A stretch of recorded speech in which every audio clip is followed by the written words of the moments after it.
So I'm sitting here with Zach. Zach, introduce yourself for our audience. Hey everybody, I'm Zach McBride, owner of Fit Yes Fitness. I've been a personal trainer in Oklahoma City for 10 years now, and I just recently stepped into gym ownership, and looking forward to having a great conversation with Peter here today. Hopefully we can present some value to you guys. But before you say just personal trainer, just for other things, like you own investment properties as well. Oh yeah. I got real estate investment properties, and I've been able to expand all through what I've gained through my personal training endeavors, and been able to branch out and start diversifying funds from that as well. So, and I just bring that up because we're talking to you as a personal trainer, but we're going to talk a lot about. I'm going to ask you a lot about your mindset because you have one of the most incredible mindsets I've ever seen. So let's jump right into it. Awesome. But tell your story. So, fitness guy. You didn't come out of high school and think to yourself, I'm all about health, wellness, and fitness. No, it was actually the exact opposite. I didn't get into fitness until my state paid vacation. Okay. And that's where I fell in love with the process of working out. It's how I passed my time. I read and I worked out. I did it so consistently for 3 years that, it was ingrained in my routine when I got out. And when I got out, I was pursuing a career in HVAC. I had known somebody that was giving me an opportunity to be their hand in HVAC, but all at the same time, I was just working out consistently all the time. And my partner at the time, she was saying that I spend so much time in the gym, I should probably try to make a career out of it. So at the same time, while pursuing my journeyman's in HVAC, I was also doing online schooling for my CPT. And I kind of finished. I went to school for Metro Tech to try to speed up my journeyman's process. When I graduated that, I graduated my online coaching or my training certification too. And at that time, I told my dad, I was like, I think I'm going to take a chance at this personal training. And I had a job lined up at like 30 an hour as a service tech. With my history, my dad was like, you're a dumbass for not taking that. And so I just told him, I was like, well, the HVAC industry is not going anywhere. I said, I can try what I'm really passionate about, and if it doesn't work, I can always go back to it. And so, I was really excited when I started making 6 figures a year off of training. Off of training? And to tell him that, So you've always had that, so the theme of the podcast is, I was telling you, is older but never old. Older being like we're always getting older, we're always on this journey. And when people say they're old is like the destination. I feel like when people say, oh, I'm just old, it's another way of saying like, I've pinnacled, I've peaked. I'm happy where I'm at. Yeah, I'm happy where I'm at. And I'll hear that from all ages. I'll hear 20-year-olds that have an old mentality. All right, so but you've always been entrepreneurial. Yeah. All right, so where do you think that comes from? Man, just hungry, just wanting growth and desiring some type of progression to make something. My father, instilled in me at a young age that nothing is going to be given to you. Anything that you want, you better be earned. So, a little bit of him, and then just personal drive, I think. But at a young age, I was doing a lot of buying and selling. I would go and get, during Christmas time, I'd get my little red wagon, I'd go to people's yards, and I'd cut their mistletoe down out of their tree, and then I'd turn around and bowl it up and try to sell it to them. But it's just always been something that I've done. I've had a pretty good work ethic, and I think my father instilled that in me in a lot. Being that said. Do you think that's what brings you like success and like so? I mean, from an outside perspective, people hear personal trainer. It seems like anyone that's getting to the gym for 3 weeks is all of a sudden can like train you.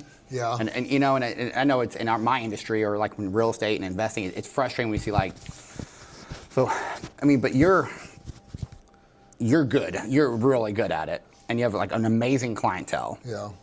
Like, so what do you think like differentiates, like if somebody's, like obviously the entrepreneurial I think is why one of the things that's successful. Like what separates like great trainers from just people who are naturally skinny, know how to continuing your education, making sure that it's just not bro science that you're going in and doing, something that you Googled. It also takes experience working with people. Everybody is different.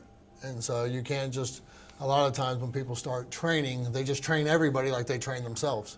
But you don't work with people that just have the goals of what you want. Rarely do my clients have my goals in mind, so I don't go and train them like a bodybuilder. I train them for their desired goals and their desired outcome.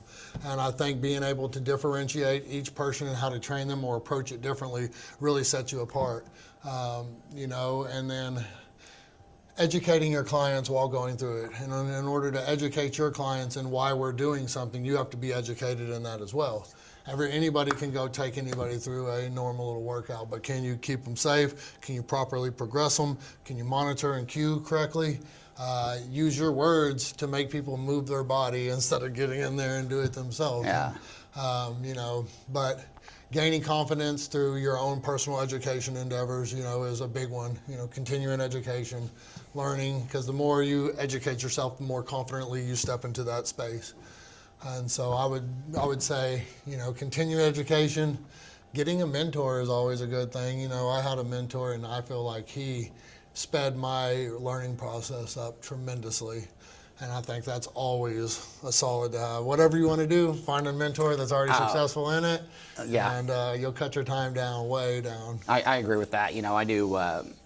I've always had like mentors and coaches throughout whenever I'm trying to get anywhere in life. You always have several mentors now that I lean into. And then, I do life coaching on the side. It's kind of one of the things that I'm passionate about as well. So I think that's like, you always know, like Michael Jordan was an incredible player, but he needed that coach on the sideline saying, how about this, or do this, or do that, so I think you having that in there. But so you just bought this facility. Yes. And, you bought the equipment, you started this, but it seems like you got into personal, you could have had the safe career in HVAC. Yeah, right? Become a general contractor, probably could have made a little bit more money.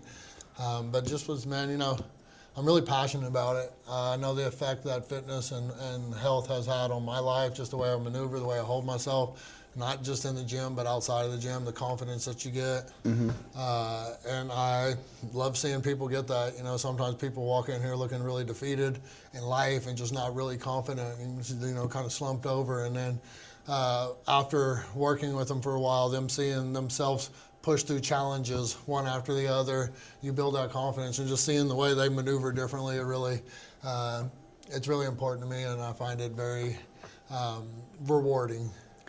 How do you, and this is curiosity, like you said when I was going into that, like you purchased a gym, you did that, that's most recent, the HVAC contracting. Even the things that got you your 3-year, your extended stay, all-inclusive 3-year vacation, but even in that lifestyle prior, and even getting out, so many people are so fear-based or let life beat them down. You're, like you said, cutting mistletoe down, something like, how do you, if somebody's listening, like, how do you overcome those things where it's like not being fear-driven?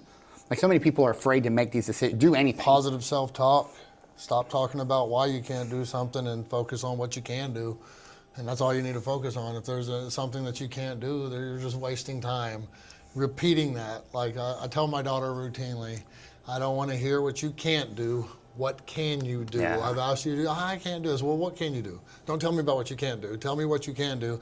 And you just put your focus there. I think our focus a lot of the times is what inhibits us, stops us, keeps us in a procrastinating state. Just negative self-talk. Instead of focusing on what you can do, people just are, victims of what they are trying to say is a inhibitor in their life, and they're just giving it power every time you do that. But I would say definitely self-talk and deciding what you're going to do for yourself and speaking that way. And I think about that like in fitness. Like I was talking to, like when I'm coaching somebody and they're telling me they're stressed out, they're full of fear, they don't, and I'm always like, the question I was asking was like, tell me about the controllables that you're controlling in your life. And they usually give me that. When somebody's fear-based, I was like, what do you mean? It's like, normally if you're full of fear, it's because you know there are things you can do and you're not doing them. Yeah. And it always comes back to health. I think that's why, they say how fitness is more mental than physical. Yeah, you can look great, be sexy, whatever.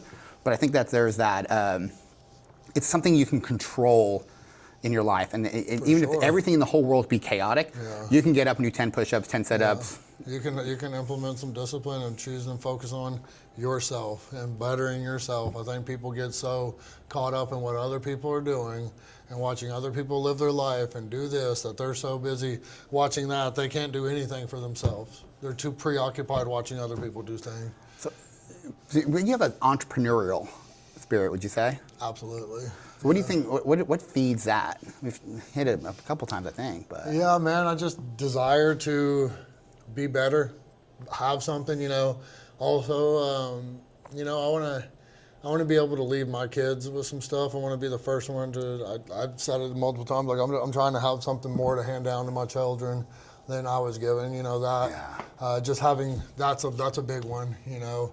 Being able to establish, it doesn't necessarily give you a guaranteed success, but it does help having those people to have your back, and to back you in those things, and just give you a little bit of better chance, and have that. And so that was something that I wanted to do, and just drive to provide. I don't know, I'm a provider.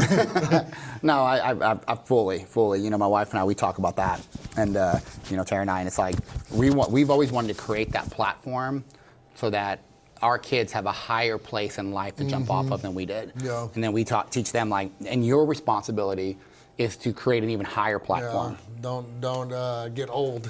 Don't get old with I know so many people, I'll see folks who, and this is, I guess, I don't know if this is good or bad, but I'll see people who are, they hit that 60s age, and they're just like, they start selling everything, and their idea is just to sell that boat into the. Yeah. And I was like, no, I want to leave a legacy behind for my kids and kids and kids, and my thing has always been my goal would be 10 generations from now, and there's a family reunion, they're like, how did we get this lifestyle? And they go, well, your great grandparents.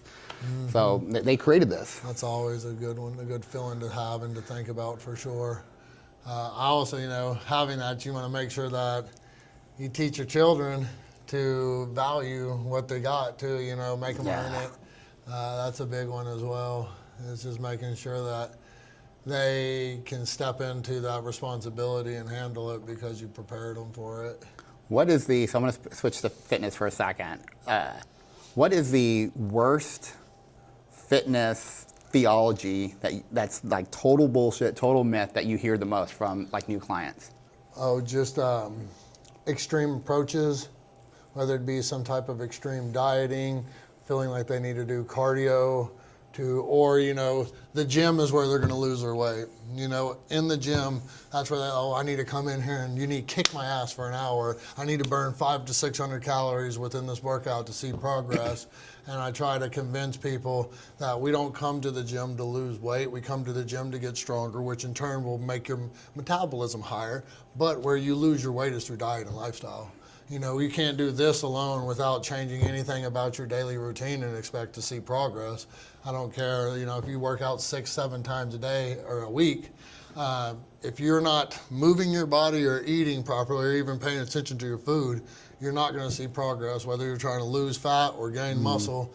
Nutrition and lifestyle need to be addressed for sure. There's a guy in our brokerage, he bodybuilds, was on Tara's team, and he eats 4,000 calories a day. I've seen him eat, and he eats twice as much as me, and he has 6-pack. He's ripped. And that's how what happens is. But he eats better food. Tara's he eats better food than you. He's eating cleaner food, so each one of his meals, he might be eating 5 times a day, but each one of his meals are 400, 600 calories, you know what I mean? So if he's eating 5 meals at 500 calories, he's only eating 2,500 calories, and he's getting high protein diet, clean carbohydrates, low fat usually, so you can eat more food when you reduce fat intake. Fat's twice as calorie dense as carbs and protein. So. Well, that was, but it was funny because I was telling him, we were having a conversation at the office one day, and I was like, oh man, it's Tara does these women's group, and she always sets these M&Ms out, and I'm a grazer, so I'll wake up in the morning, I'll kick the steam room on, and I would just grabbing a couple M&Ms first thing in the morning, throw them in my mouth. And he went, ugh. He had this horrified look on his face. He's like, that's the first thing you put in your body? That's disgusting. It also makes you, when you start eating sugar like that early in the morning, it makes you crave sweeter things throughout the day as well. Really? Yeah, so, starting I always tell my clients, don't start your day with like a pastry or something of that nature, because once you eat sugar, you're going to be more likely to consume sugar again throughout the day. So if you start your day with something really sweet, you're more likely to grab something sweet here and a snack for a little bit, or get something sweet for lunch. So what is the best thing to start your day with then? I would say a high protein, some carbohydrates if you're going to be working out, but mainly get some protein within an hour of waking up. It could be just two scoops of whey protein and some water. Throw that back with a banana and you're good to go. But I would say, especially if you're training, you're a training individual, putting your body through stress, you need more protein. And if you're waiting till 11 o'clock before you get your first protein feeding, there's no way you're going to get your protein in by the end of the day, spread out equally throughout the day. So a good approach for anything of that nature would be protein between the first hour to 2 hours of you waking up, then every 3 to 4 hours after that. So you'd eat at 7, 11, 3, 7, and then a snack before bed, and trying to get 50, 50, 50, 50, 50 spread out through the day. And so, and that's my approach on it. And you stay fuller longer. You're not consuming large amounts of calories in one setting. So if you're not consuming a huge amount of calories, you're less likely to have excess calories to be stored. So you eat it, you burn it, you're good to go. You eat it, you burn it, you're good to go. Instead of consuming, so one of my clients, he was like, I'm eating 2,000 calories a day, but he's doing it within 2 meals. And I'm like, bro, I'm eating 4 meals and getting 2,000 calories a day. I'm also doubling the amount of protein that I get within those 4 meals, because you're getting 50 with about 1,000 calories and I'm getting 50 with 500 calories. And so I go 50 grams of protein, 50 grams of protein, 50 grams of protein, 50 grams of protein. And I get 200 grams of protein to his 100 grams of protein, all within the same calorie intake. We took your advice and we bought that big thing of Greek yogurt. Mm-hmm. I had breakfast. I had my protein for breakfast, and then like 2 hours later, I took it. I was like, I'm gonna try this. I told my daughter came. I was like, holy shit, this is good. Did you throw some honey in there? No, I just had the no. I didn't even need it. Did the whey, the Greek yogurt, and the berries? I couldn't find the honey at their office. I was looking everywhere for it. Well, the whey protein's usually sweet enough for you to sweeten it up. And Greek yogurt, man, it has probiotics. It's one of the cleanest proteins you can get for a breakfast choice. It's like 100 calories for almost 200 grams of protein. Oh, it was amazing. And super easy. It's super easy too. You can make a week's worth of breakfast in 5 to 7 minutes. You get your containers, boom, boom, boom, scoop, scoop, scoop, protein, protein, protein, a little bit of water, stir, stir, stir, berries, put them up and you're done. That stays good that long? I'm weird. My wife says I'm weird about it. Yeah, I do 5 days worth, so I make it all the time, and it never goes bad. Oh, that's amazing. That's amazing. So I know I've got short time with you. You got to run to an appointment. What kind of advice could you, just life advice? I think, like you said, we didn't go into your whole background history. That's your story. But in terms of like overcoming, pushing forward, entrepreneurial, like how would you encompass like everything? Like if someone's listening and they're looking, because you own investment properties, mm-hmm. You're not your typical like personal trainer that I've met. No. Personal trainer just like barely making it by, driving the beat up car. You travel. You travel around the world. Like, you are very successful. Successful in what I do. And your clients are successful, which is a big testament. That's also plays a big role in my success. Is surrounding yourself with the people that you want to be like. Right? Well, they're people who want to be around other people. You're not attracting high net worth individuals. Mm-hmm. If you yourself don't have the right mentality. Yeah. You are attracting the right clientele. So what do you think encompasses all that? I would say for the most part, don't ever have a victim mentality of your life. Don't be a victim of the circumstances that life is throwing at you, saying, oh, I can't do this because of something. I could have said, oh, I can't be a successful, I'm a convicted felon now. How am I going to get a job? Instead of focusing on that and thinking about the things that are potentially could hold me back, all I was thinking about, what do I need to do to make this happen? And then, just not really giving yourself, if you put your back up against the wall, you'll be really surprised at all the shit you can get done. Yeah, that's true. If you know there's no room for failure, you know, and even if you do fail the first time, it's not a complete failure. The only failure is when you stop trying. Yeah. And so continuing to show up, focusing on what you can do, not what you can't do, and being humble through that process, you know, being happy about where I've come from and where I'm at now, and then still be hungry for more, you know, but I would say mainly just, you know, be a go-getter. Be somebody that's thinking about what you can do, what you can apply. How can I get past this certain moment in my life? How can I progress through this? And being hungry. You got to want it. You know, it boils down to desire. If somebody desires something enough, they'll be willing to make the sacrifices that you got to make in order to have the changes occur to get that desired result. And until that person desires it enough to make those changes or put in that work, you're never going to get it. I listened to a podcast one day, and it was the most profound thing he said. And he said and he's talking about relationships and entrepreneurship and any business that you want to go into.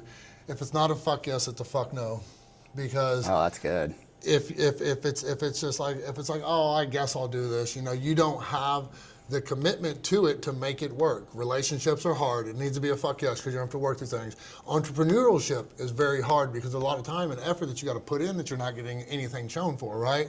So if you're going to be successful in it, it needs to be a fuck yes. It needs to be something that you're very passionate about and that you're going to be willing to sacrifice for to make it happen.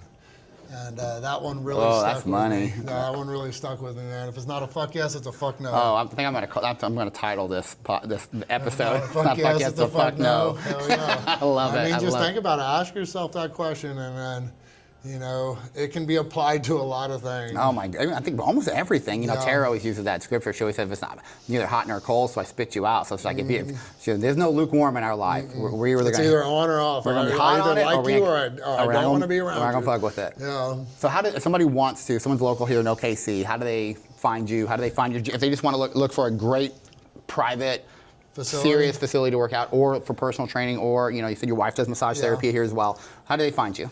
You can Google FitYes, that's FITYES, fitness. That'll have the gym's page. That'll also have my training information, the website.